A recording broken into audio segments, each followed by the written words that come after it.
നമസ്കാരം പ്രിയപ്പെട്ടവരെ, പതിവ് പോലെ മൈൻഡ് ഇറ്റിൻ്റെ മറ്റൊരു എപ്പിസോഡിലേക്ക് സ്നേഹപൂർവ്വം സ്വാഗതം. നമ്മോടൊപ്പം ഒത്തുചേരുകയാണ് പ്രിയപ്പെട്ട ബിജു തോമസ്, പുതിയ ചിന്തകളൊക്കെ പങ്കിടാനായി. നമസ്കാരം ബിജു. നമസ്കാരം പ്രദീപ്. നമ്മളിങ്ങനെ അടുത്തൊരു എപ്പിസോഡിലേക്ക് എത്തിയിരിക്കുന്നു. ഇന്ന് പുതിയ വിഷയമാണ് നമ്മൾ തിരഞ്ഞെടുത്തിരിക്കുന്നത്.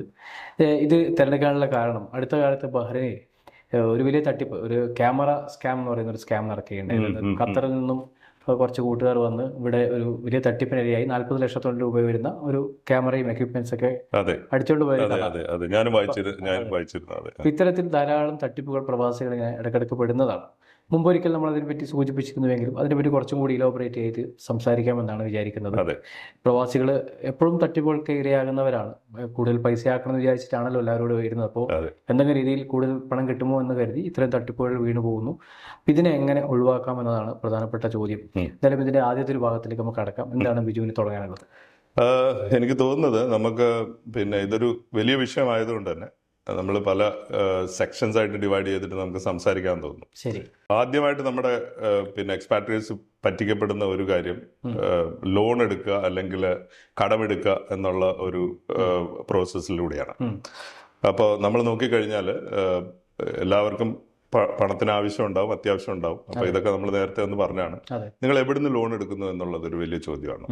ഇപ്പൊ ഇവിടെ ഗൾഫിൽ നമ്മൾ പർട്ടിക്കുലർലി നോക്കിക്കഴിഞ്ഞാൽ പ്രൈവറ്റ് ലെൻഡേഴ്സ് ഉണ്ട്. അത് ഇല്ലീഗലായിട്ട് മണി ലെൻഡ് ചെയ്യുന്ന ആൾക്കാർ, പലിശ, അവരുടെ പലിശ വളരെ വളരെ ഏറെയാണ്. നമ്മൾ അത്യാവശ്യക്കാരായതുകൊണ്ട് നമ്മൾ സാധാരണ രീതിയിൽ ഈ പലിശ കാൽക്കുലേറ്റ് ചെയ്ത് നോക്കാറില്ല. അപ്പൊ നമ്മൾ വളരെ ഈസി ആക്സസ് ആണ്. അത് പൈസ കിട്ടാനത് ലോൺ കിട്ടാനായിട്ട് വളരെ ഉള്ളത് കൊണ്ട് തന്നെ നമ്മൾ അവരെയാണ് ആദ്യം അപ്രോച്ച് ചെയ്യാൻ നോക്കുക. ഇതൊരു തെറ്റായ പ്രവണതയാണ്. അത് ആദ്യം തന്നെ നമ്മൾ മനസ്സിലാക്കണം.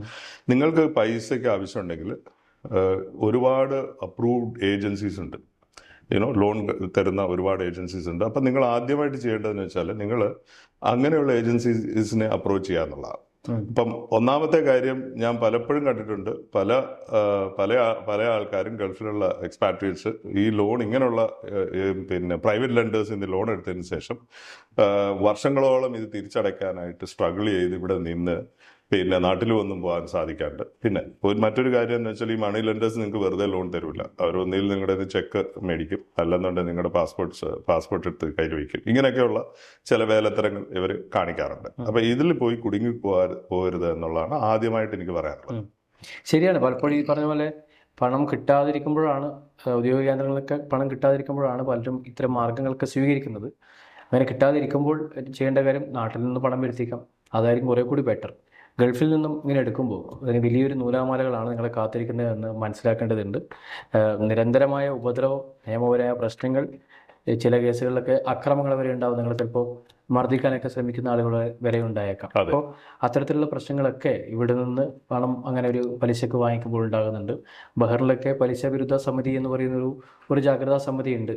അവരും നന്നായി പ്രവർത്തിക്കുന്നുണ്ട്. പക്ഷേ അതിലും എത്രയോ അധികമാണ് ഇവിടെയൊക്കെ ഉണ്ടാകുന്ന കേസുകൾ. രണ്ടാമത്തെ ഒരു കാര്യം, നമ്മൾ ഇത് ഇപ്പൊ ഏറ്റവും കൂടുതൽ നമ്മൾ പറ്റിക്കപ്പെടുന്ന ഒരു രീതി എന്ന് പറഞ്ഞാൽ നമുക്ക് വരുന്ന ടെലിഫോൺ കോൾസ്. അപ്പൊ എനിക്കും ഇത് അനുഭവം ഉണ്ടായിട്ടുണ്ട്. അപ്പൊ നമുക്കറിയാമല്ലോ, നമ്മളെല്ലാം ബെനിഫിറ്റ് പേ ഉപയോഗിക്കുന്ന ആൾക്കാരാണ്. ബെനിഫിറ്റിൽ നിന്നാണെന്ന് പറഞ്ഞിട്ട് എനിക്കൊരു കോള് ഈ അടുത്ത കാലത്ത് വന്നിരുന്നു. അപ്പോൾ ആ കോള് പറഞ്ഞത് എന്താ വെച്ചാൽ, ബെനിഫിറ്റ് പേ നിങ്ങളുടെ CPR KYC അപ്ഡേറ്റ് ചെയ്യണം, CPR നമ്പർ അപ്ഡേറ്റ് ചെയ്തെങ്കിൽ ഇമ്മീഡിയറ്റ് ആയിട്ട് നിങ്ങളുടെ ബെനിഫിറ്റ് ഫെസിലിറ്റി കട്ട് ചെയ്യുമെന്നും പറഞ്ഞിട്ട് ഒരു കോള് വന്നു. അപ്പൊ എനിക്ക് ആ കോള് വന്നപ്പോൾ തന്നെ എനിക്കൊരു സംസാരിച്ച രീതി കണ്ടപ്പോൾ മനസ്സിലായത് ഇറ്റ്സ് നോട്ട് ഫ്രം ബഹ്റൈൻ. പക്ഷെ നമ്മൾ കോള് വരുമ്പോൾ അതിന്റെ ഒരു DP നോക്കിക്കഴിഞ്ഞാൽ അത് നമുക്ക് ബഹ്റൈൻ്റെ ഒരു DP വെച്ചിട്ടായിരിക്കും. അപ്പൊ നമ്മൾ സാധാരണ രീതിയിൽ നമ്മൾ പെട്ടെന്ന് പ്രതീക്ഷിക്കും ഇത് ബഹ്റൈൻ എന്നുള്ള ഒരു ജെനുവിൻ കോളാണ് നമ്മൾ പ്രതീക്ഷിക്കുന്നത്. അപ്പോൾ ഇത് വളരെയേറെ ശ്രദ്ധിക്കണം. ഇത് പല ആൾക്കാരുടെയും പൈസ ഒരുപാട് പോയിട്ടുണ്ട്. എനിക്ക് അനുഭവമുള്ള കാര്യമാണ്. അപ്പൊ ഇതാണ് ആദ്യമായിട്ട്. അപ്പൊ ഫോൺ കോൾ വന്നിട്ട്, അപ്പൊ ഇതിന്റെ ഒരു മോഡസ് ഓപ്പറൻഡി എന്ന് പറഞ്ഞാൽ ആദ്യം അവർ നമ്മുടെ CPR നമ്പർ ചോദിക്കും. അത് കഴിഞ്ഞിട്ട് പറയും ഇത് നമ്മൾ സിസ്റ്റത്തിൽ അപ്ഡേറ്റ് ചെയ്യണം. അത് കഴിഞ്ഞിട്ട് നമ്മൾ പോസിബിളി അവർ ബാങ്കിന്റെ ഡീറ്റെയിൽസ് ചോദിക്കും. അത് കഴിഞ്ഞിട്ട് പിന്നെ ചോദിക്കും മേ ബി നിങ്ങൾക്ക് ഒരു OTP വരും. ഇപ്പൊ എല്ലാം കൺട്രോൾ ബൈ OTP ആണല്ലോ. അപ്പൊ OTP വരും. അപ്പൊ OTP ഒന്ന് പറയാമെന്ന് ചോദിക്കും.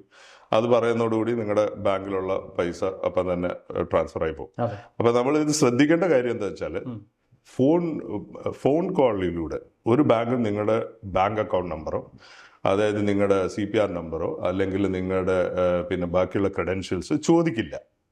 ഇത് നമ്മൾ പല ബാങ്കുകളും നമ്മളിത് പിന്നെ അവർ അഡ്വർടൈസ്മെന്റ് ചെയ്തിട്ടുണ്ട്. അപ്പോൾ ഇത് വളരെയേറെ ശ്രദ്ധിക്കണം. ഇങ്ങനെയുള്ള കോൾസ് വന്നു കഴിഞ്ഞാൽ ഉടനടി അത് നമ്മൾ ഡിസ്കണക്ട് ചെയ്യുക, അല്ലെന്നുണ്ടെങ്കിൽ വാട്സപ്പ് കോൾസ് ആണെങ്കിൽ നമ്മൾ അത് ഇമ്മീഡിയറ്റ്ലി ബ്ലോക്ക് ചെയ്യുക. ഇതാണ് ഇതിനുള്ള ഒരു മാർഗം. ഇതാണ് രണ്ടാമത്തെ ഒരു രീതി. ഈവൻ വീഡിയോ കോൾ വരെ നടത്തുന്നുണ്ട്. അതായത് പോലീസ് ഉദ്യോഗസ്ഥരുടെ വേഷം ധരിച്ചുകൊണ്ട് അത്തരത്തിൽ വീഡിയോ കോൾ നടത്തി നമ്മളെ ഭയപ്പെടുത്തുന്ന രീതിയിലൊക്കെ സംസാരിച്ച് പണം തട്ടുന്ന ധാരാളം കേസുകൾ ബഹ്റിൻ ഉൾപ്പെടെയുള്ള സ്ഥലങ്ങളിലൊക്കെ റിപ്പോർട്ട് ചെയ്യുന്നുണ്ട്. ഇവിടെ ബഹ്റിനിൽ 992 അതാണ് ഇവിടുത്തെ ആൻറ്റി സൈബർ നമ്പർ. ആ നമ്പറിലേക്ക് വിളിച്ച് നിങ്ങൾ അപ്പോൾ തന്നെ പരാതി രേഖപ്പെടുത്തേണ്ടതാണ്. ധാരാളം പരാതികൾ ഇവർക്ക് എല്ലാ ദിവസവും ലഭിക്കുന്നുമുണ്ട്. അപ്പോൾ പ്രത്യേകിച്ച് ഇത്തരം കോളുകൾ വരുന്നത് ബഹ്റിൻ്റെ പുറത്തു നിന്നായതുകൊണ്ട് തന്നെ നമ്മൾ താമസിക്കുന്ന രാജ്യത്തിൻ്റെ പുറത്തു നിന്നായതുകൊണ്ട് തന്നെ ഇതിൽ വലിയൊരു അന്വേഷണം നടത്താൻ സാധിക്കുന്നില്ല എന്ന് കൂടി മനസ്സിലാക്കുക. അതുകൊണ്ട് ഒരിക്കൽ തട്ടിപ്പിൽ പെട്ടാൽ ആ പണം തിരിച്ചു കിട്ടാൻ വളരെ ബുദ്ധിമുട്ടാണെന്ന് കൂടി ഓർക്കുക. അതുപോലെ തന്നെ നമുക്കറിയാം അത് ഇന്റർനെറ്റിന്റെ തട്ടിപ്പ്. ഇതിനെ ഞാൻ മനസ്സിലാക്കിയ ഒരു കാര്യമാണ്, ഇവിടുത്തെ പ്രധാനപ്പെട്ട ഒരു ടെലിഫോൺ ദാതാവ് അവരുടെ അതേ വെബ്സൈറ്റ് മറ്റൊരാൾ ക്രിയേറ്റ് ചെയ്തിരിക്കും. അപ്പോൾ പലരും ഇതിൽ പോയി പൈസ അടച്ചുകൊണ്ട് പൈസ നഷ്ടപ്പെട്ട കേസുകൾ ഉണ്ടായിരുന്നു. വളരെയേറെ ശ്രദ്ധിക്കണം. ഇതും വളരെ കോമൺ ആയിക്കൊണ്ടിരിക്കും. ഇന്റർനെറ്റ് വഴിയുള്ള തട്ടിപ്പ്. ഇപ്പൊ നമ്മുടെ പിന്നെ രീതി അനുസരിച്ച് നമ്മുടെ ട്രാൻസാക്ഷൻസ് ഒക്കെ ഓൺലൈനിലാണ്. അത് നമുക്ക് ഒഴിവാക്കാൻ പറ്റില്ല. പക്ഷെ നമുക്ക് ചെയ്യാൻ പറ്റുന്ന വെച്ചാൽ അത് നമ്മൾ വളരെ കെയർഫുൾ ആയിട്ട് ഹാൻഡിൽ ചെയ്യണം എന്നുള്ളതാണ്.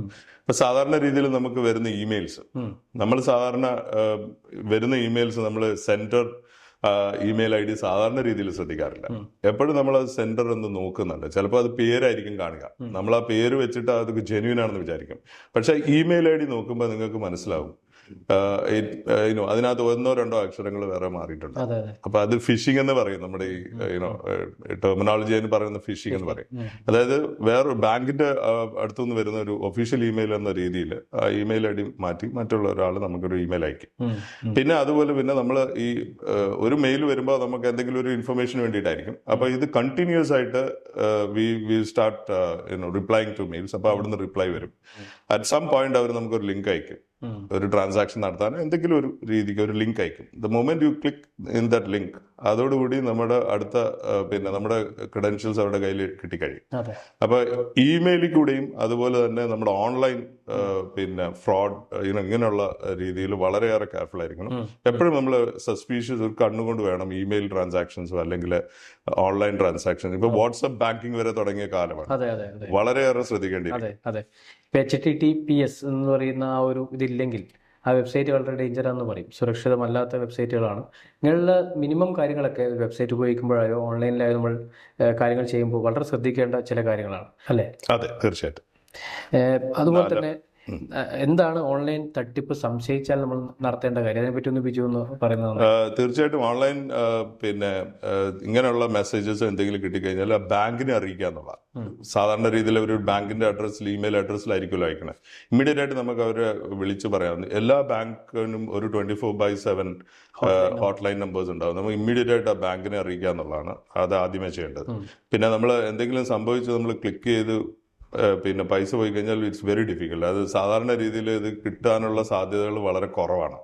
പിന്നെ പൈസ പോവാതിരിക്കാൻ ശ്രദ്ധിക്കുക എന്നുള്ളത് മാത്രമേ ഉള്ളൂ അതിനകത്ത് ഒരു മാർഗം. മറ്റൊരു തട്ടിപ്പ് ഞാൻ കണ്ടത് ഗൾഫിലൊക്കെ സംഭവിക്കുന്നതാണ്. ബിസിനസ്സും അതുപോലെ തന്നെ നിക്ഷേപ തട്ടിപ്പുകളുണ്ട്. ഇൻവെസ്റ്റ്മെന്റ് ഓപ്പർച്യൂണിറ്റീസ് വരിക, ഇതിൽ ഇൻവെസ്റ്റ് ചെയ്ത് കഴിഞ്ഞാൽ പെട്ടെന്ന് തന്നെ നിങ്ങൾക്ക് കോടീശ്വരനാവാം, അല്ലെങ്കിൽ നിങ്ങളുടെ ജീവിതം മാറ്റിമറിയും എന്നൊക്കെ പറഞ്ഞിട്ടുള്ള ധാരാളം ബിസിനസ് ഓപ്പർച്യൂണിറ്റീസ് വരാറുണ്ട്. ഇതിനെപ്പറ്റി ഒന്ന് ബിജു ഒന്ന് എക്സ്പ്ലെയിൻ ചെയ്യാം. അതെ, തീർച്ചയായിട്ടും ഇത് മറ്റൊരു ആധുനിക രീതി എന്ന് പറയാം. തട്ടിപ്പിന്റെ മറ്റൊരു ആധുനിക രീതി. നമ്മൾ ഇൻവെസ്റ്റ്മെന്റ്, അപ്പോൾ എല്ലാവരും നമ്മുടെ കയ്യിൽ പൈസ എങ്ങനെ ഇൻവെസ്റ്റ് ചെയ്യണം, എങ്ങനെ നമുക്ക് മാക്സിമൈസ് നമ്മുടെ റിട്ടേൺസ് കിട്ടാം എന്നുള്ളതിനെ പറ്റിയുള്ള പിന്നെ സ്റ്റഡിയിലും അതുപോലുള്ള കാര്യങ്ങൾ അന്വേഷിച്ചുകൊണ്ടേയിരിക്കുകയാണ് നമ്മുടെ എക്സ്പാട്രിയറ്റ്സ്. നമ്മുടെ ബാങ്കിലിട്ട് കഴിഞ്ഞാൽ നമ്മളിപ്പം പലിശ കുറഞ്ഞു വരുന്ന ഒരു സാഹചര്യത്തിൽ നമുക്കിത് മറ്റുള്ള രീതിയിൽ എങ്ങനെ ഇൻവെസ്റ്റ് ചെയ്യാം, ഇങ്ങനെ നമ്മൾ ആലോചിച്ചുകൊണ്ടിരിക്കുമ്പോഴായിരിക്കും ഇമ്മീഡിയറ്റ്ലി നമുക്ക് ഒരു ബിസിനസ് പ്രൊപ്പോസലായിട്ട് ഒരാൾ കടന്നു വരുന്നത്. അപ്പോൾ നമ്മൾ അവരുടെ പ്രൊഫൈൽ നോക്കുമ്പോൾ ചിലപ്പോൾ ഒരു ഇവിടുത്തെ അറിയപ്പെടുന്ന ആളായിരിക്കാം, അല്ലെങ്കിൽ മറ്റു ബിസിനസ്സുകൾ ചെയ്യുന്ന ആളായിരിക്കാം. അപ്പോൾ അവർ വന്നിട്ട് നമ്മുടെ അടുത്ത് പറയും, വൈ കാൺ നമ്മുടെ ഒരു പ്രൊപ്പോസൽ ഉണ്ട്, നമ്മുടെ ഒരു ബിസിനസ് പ്ലാൻ ഉണ്ട്, why can we jointly start a business എന്ന് പറഞ്ഞിട്ട് നമ്മളെ പാർട്ട്ണറാക്കാം, അല്ലെങ്കിൽ നിങ്ങൾക്ക് അഷ്യൂർഡ് ആയിട്ടൊരു 10% അബവ് നിങ്ങൾക്ക് റിട്ടേൺസ് കിട്ടും. ഇങ്ങനെയൊക്കെയുള്ള വാഗ്ദാനങ്ങളൊക്കെ നൽകി നമ്മൾ പിന്നെ അതിൽ നമ്മുടെ കയ്യിലുള്ള പൈസ എടുക്കാനുള്ള ഒരു ശ്രമം നടത്തും. ഇത് വളരെയേറെ ശ്രദ്ധിക്കേണ്ടിയിരിക്കുന്നു. കാര്യം എന്ന് വെച്ചാൽ ഇതിപ്പോൾ വളരെ റാമ്പണ്ടായിട്ട് ഇപ്പോൾ ഇവിടെ ബാറിൽ നടക്കുന്നതാണെന്നാണ് നമ്മുടെ ഒരു അറിവ്. ബാറിൽ ഇപ്പോൾ ഇൻവെസ്റ്റർ വിസ എന്ന് പറയുന്ന ഒരു ഓപ്ഷൻ ഉണ്ട്. പലർക്കും ഈ ഒരു വിസ സ്റ്റാറ്റസ് നിലനിർത്താൻ വേണ്ടി നിങ്ങൾ ഇൻവെസ്റ്റർ വിസയിലേക്ക് മാറും, കയ്യിലുള്ള പൈസ ഇത്ര ഇട്ട് തന്നാൽ നമ്മൾ നിങ്ങളെ ഇൻവെസ്റ്റർ വിസയിലേക്ക് ആക്കാമെന്ന് പറഞ്ഞ് അങ്ങനെ ഒരു ഓപ്ഷൻ ധാരാളം ആൾക്കാർ കൊടുക്കുന്നുണ്ട്. അതെ, പക്ഷെ ഒന്നും തരാൻ സാധ്യമല്ല. പക്ഷെ നിങ്ങൾ ഇൻവെസ്റ്റർ വിസ, പക്ഷേ ഇൻവെസ്റ്റർ വിസയൊക്കെ ആക്കാൻ വളരെ ചെറിയ എമൗണ്ട് മാത്രം മതി എന്നതാണ് സത്യം. ഇത് മനസ്സിലാക്കാതെയാണ് പലരും പോയി ഇങ്ങനത്തെ ട്രാപ്പിലൊക്കെ വന്ന് വീഴുന്നത്. അതെ അതെ അതെ അത് ഇൻവെസ്റ്റർ വിസയുടെ കാര്യം പറയുമ്പോൾ അപ്പോൾ ഇത് വിസ പിന്നെ അത് പിന്നെ ഗവൺമെന്റ് അത് ഇൻവെസ്റ്റേഴ്സിനെ പ്രൊമോട്ട് ചെയ്യാൻ വേണ്ടിയിട്ട് ചെയ്യുന്ന ഒരു സ്കീമാണ്. അതായത് അല്ലാണ്ട് ഇവിടെ വിസയ്ക്ക് വേണ്ടി ഇവിടെ നിൽക്കാൻ വേണ്ടി ചെയ്യുന്ന ഒരു സ്കീമൊന്നും അല്ല. അപ്പൊ നിങ്ങളൊരു ഇൻവെസ്റ്റർ അല്ല, നിങ്ങൾക്കൊരു if you are not a genuine investor അങ്ങനെയുള്ള ഒരു മെത്തേഡ് അഡോപ്റ്റ് ചെയ്യാതിരിക്കായിരിക്കും നല്ലത്. നമ്മൾ ഇന്ന് പറഞ്ഞു വന്ന കാര്യങ്ങൾ നിങ്ങൾക്ക് ഏകദേശം മനസ്സിലായെന്ന് വിചാരിക്കുകയാണ്. ഇനി കൂടുതൽ വിവരങ്ങൾ നൽകാനുണ്ട്, പക്ഷേ ഇന്ന് സമയപരിമിതി ഉള്ളതുകൊണ്ട് നിർത്തുകയാണ്. അടുത്ത ആഴ്ച കൂടുതൽ വിവരങ്ങൾ പങ്കിടാം, അല്ലേ ബിജു? അതെ, അപ്പോൾ ആ രീതിയിൽ നമുക്ക് മുമ്പോട്ട് പോകും. അടുത്ത ആഴ്ച വീണ്ടും കാണാം. അതുവരേക്കും നന്ദി, നമസ്കാരം. നമസ്കാരം.